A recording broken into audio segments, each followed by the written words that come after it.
बिस्मिल्लाहिर्रहमानिर्रहीम रब्बि इश्रह ली सदरी वयस्सिर ली अमरी वाहलुल उक़दतम मिन लिसानी यफ़क़हू क़ौली। अस्सलाम वालेकुम रहमतुल्लाहि व बरकातुहू। उम्मीद करता हूँ आप सब खैरियत से होंगे, अपने घरों में खुश होंगे, महफूज होंगे।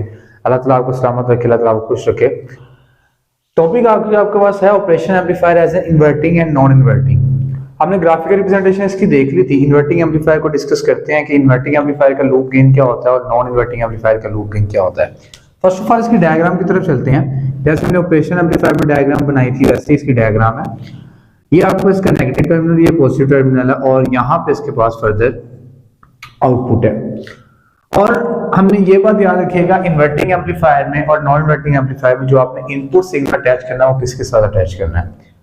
अगर इन्वर्टिंग की बात की जाए तो इन्वर्टिंग एम्पलीफायर में हमारे पास जो सिग्नल है वो अटैच होगा नेगेटिव के साथ। ये नेगेटिव पोटेंशियल के साथ आप आउटपुट सिग्नल अटैच करेंगे, आउटपुट सिग्नल कह रहा हूं, आप नेगेटिव टर्मिनल के साथ अटैच करेंगे इनपुट सिग्नल, जो कि इस फॉर्मेशन में होगा आपके पास। ये आपके पास इनपुट सिग्नल आप अटैच करेंगे। ये आपके पास रेजिस्टेंस R1 होगी और एक रेजिस्टेंस आपके पास और मौजूद होगी यहाँ पे, date is known as R2, जो कि R1 और R2 के दरमियान इनपुट को आउटपुट से मिला रही होगी, रेजिस्टेंस एक वो होगी, ठीक है। और पॉजिटिव को हम क्या कर देंगे, हम पॉजिटिव एलिमेंट को यहाँ पे ग्राउंडेड कर देंगे। ये एक सिंपल डायग्राम है, ठीक है। यहाँ पे अप्लाई करते हैं पॉजिटिव और नेगेटिव इनपुट वोल्टेजेस को। हमें यहाँ पे लूप गेन फाइंड आउट करना है नेगेटिव R2 ओवर R1 वाला। कैसे फाइंड आउट करना है, सबसे पहले ये चीज देखते हैं इसमें कि हमारे पास वोल्टेजेस कितने हैं। इसमें एक वोल्टेज है इनपुट वोल्टेज यहाँ पर, दूसरा वोल्टेज अगर इस पॉइंट के लिए इस चीज पे बात की जाए तो यहाँ पे अगर आप गौर करें तो हमारे पास यहाँ पे जो वोल्टेज है, हमने लास्ट में पढ़ा था कि ये वोल्टेज आपस में लिंक्ड है, ये लोग आपस में लिंक्ड है, बट इन दोनों में आपस में कोई करंट पास थ्रू नहीं हो रहा। क्योंकि ये पॉजिटिव मेरे पास ग्राउंडेड है, ग्राउंडेड होने की वजह से यहाँ पे जो पोटेंशियल ड्रॉप है डेट इज 0 वोल्ट, तो यहाँ पे भी जो पोटेंशियल ड्रॉप होगा डेट इज आल्सो 0 वोल्ट। और ये आपके पास जो वोल्टेज है डेट इज आउटपुट वोल्टेज।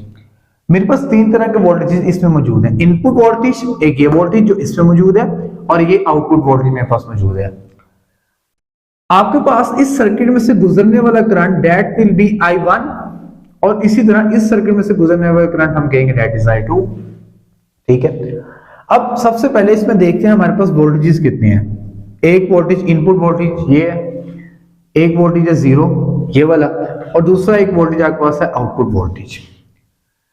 इन दो वोल्टेज के दरमियान जो करंट फ्लो करेगा डेट विल बी I1। इन दो वोल्टेज के दरमियान कौन करंट फ्लो कर रहा है, I1। फिर इस वोल्टेज और इस वोल्टेज के दरमियान जो करंट फ्लो करेगा डेट इज I2। इसी तरह इन दो वोल्टेज के दरमियान जो रेजिस्टेंस है डेट इज R1, और इन दो के दरमियान जो रेजिस्टेंस है डेट इज R2।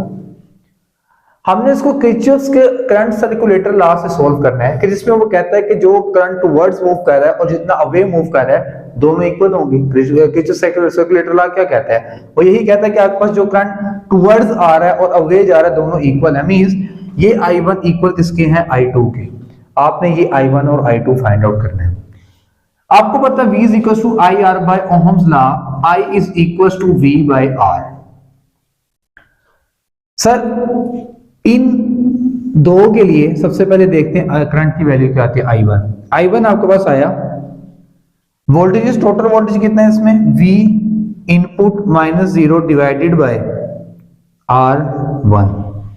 दो वोल्टेज थे, इन दोनों के दरमियान I1 का V input minus 0 divide by R1 equals to I2 के लिए। अब बात आती है 0 और V नॉट के बीच में, 0 minus V not divided by R2।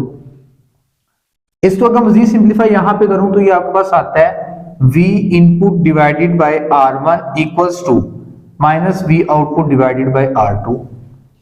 ये यहां से अब इसको क्रॉस मल्टीप्लिकेशन करते हैं आप, ये वैल्यू इधर आके डिवाइड हो जाएगी, V input divided by V output is equal to आ जाएगा नेगेटिव R1 ओवर R2, जो हम कहेंगे कि किसी भी इन्वर्टिंग एम्पलीफायर का आपके पास क्या है, लूप गेन है, ठीक है। आपको कह सकता है कि ये लूप गेन प्रूव करें इन्वर्टिंग एम्पलीफायर के लिए, ठीक है। वैसे भी कह सकते हैं इन्वर्टिंग एम्पलीफायर क्या होता है वो बताएं, या लूप गेन बताएं क्या होता है। आपको न्यूमेरिकल्स में आ सकता है, क्वेश्चन सोल्व करेंगे हम इसके। ये हमने डिस्कस किया इन्वर्टिंग एम्पलीफायर में। शॉर्टली दोबारा एक्सप्लेन करूं तो जो चीजें याद रखनी है, दो रेजिस्टेंस, ये रेफरेंस रेजिस्टेंस है, फीडबैक रेजिस्टेंस भी कहते हैं इसको, इस रेजिस्टेंस को हम फीडबैक रेजिस्टेंस भी कहते हैं, इस रेजिस्टेंस को।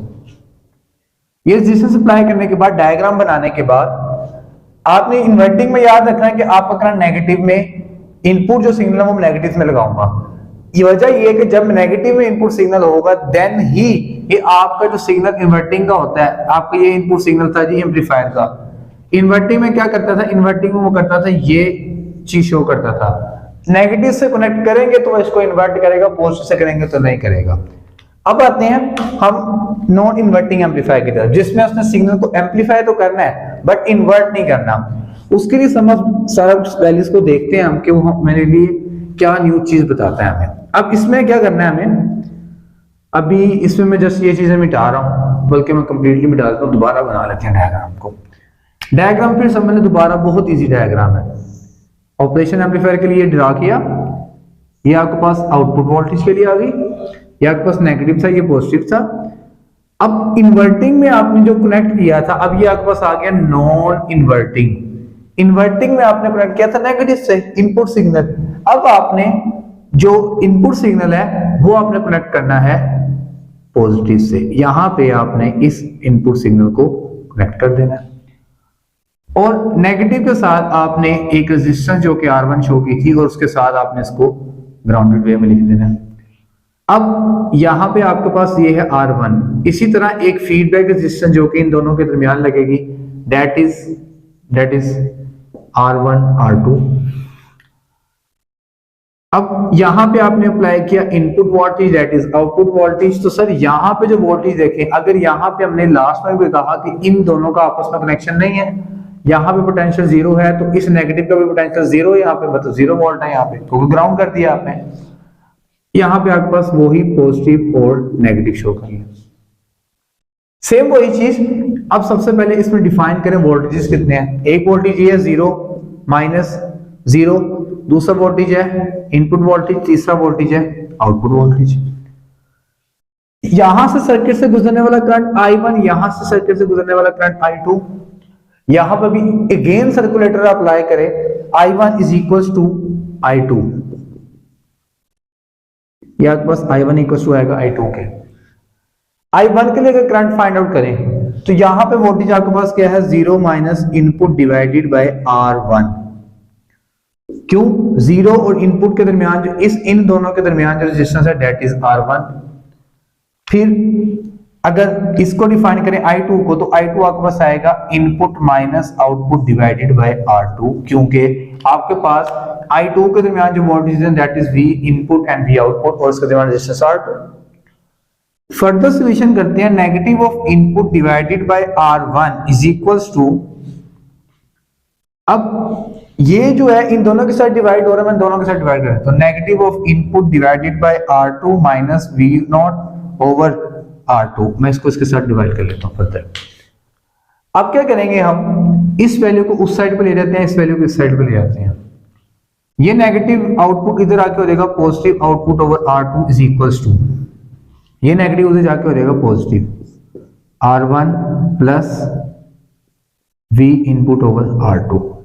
मैं इसको यहां पे ले आऊं, इसको वहां पे ले आऊं, इनपुट वाली एक साइड पे कर ली, यहां से इनपुट कॉमन ले लें, इनपुट कॉमन आएगा, आपके पास रिमेनिंग बचेगा 1 over R1 of 1 over R2। यहां पे आपके पास है V0 ओवर R2, ठीक है। अब क्या करना है हमें, अब इस तरह करेंगे हम कि इस V आउटपुट को V इनपुट को इधर लाके डिवाइड कर देंगे। जब ये V इनपुट इधर डिवाइड हो जाएगा तो आपके पास, इसको सोल्व कर लेते हैं आगे।